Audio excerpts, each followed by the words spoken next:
चमचमीत खमंग रेसिपीसाठी रुचकर मेजवानीला सबस्क्राईब करा आणि बेल आयकॉनवर क्लिक करा.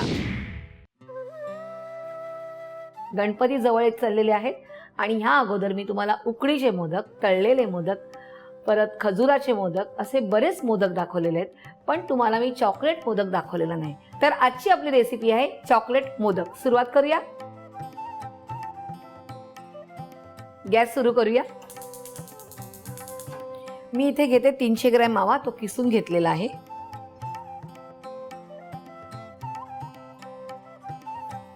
आणि ह्यात आपण घालतोय 100 ग्रॅम साखर. आणि आता हे दोन व्यवस्थित आपल्याला मिक्स करून घ्यायचंय.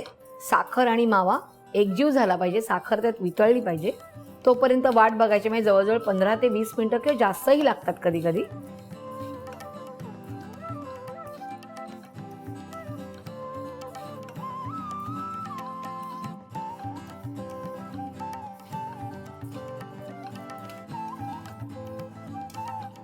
साखर वितळलेली आहे. आता आपण ह्यात घालूया 2 टेबलस्पून कोको पावडर.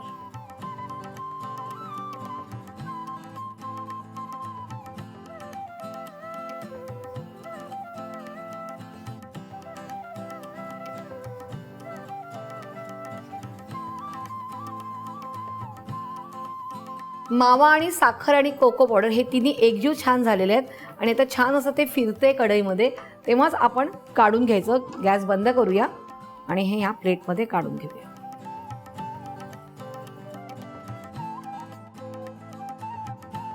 आणि आता हे मिश्रण थंड होऊन द्यायचंय. साधारण ह्याला 3 ते 4 तास लागतात, त्यामुळे वाट बघायची. मिश्रण सुकलंय आणि मिश्रण सुकल्यावर एक असं छान असं कडक होतं. आता इकडे मी मोदक साचा घेतलेला आहे, त्याच्यामध्ये आपण हे घालूया.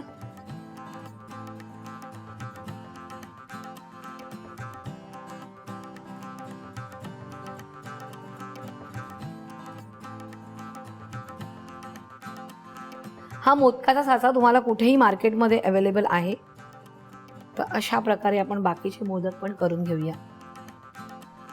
तुम्हाला जर चॉकलेट मोदक नको असेल तर तुम्ही कोको पावडर नका घालू, तर तुमचे पांढरे माव्याचे मोदक होतील.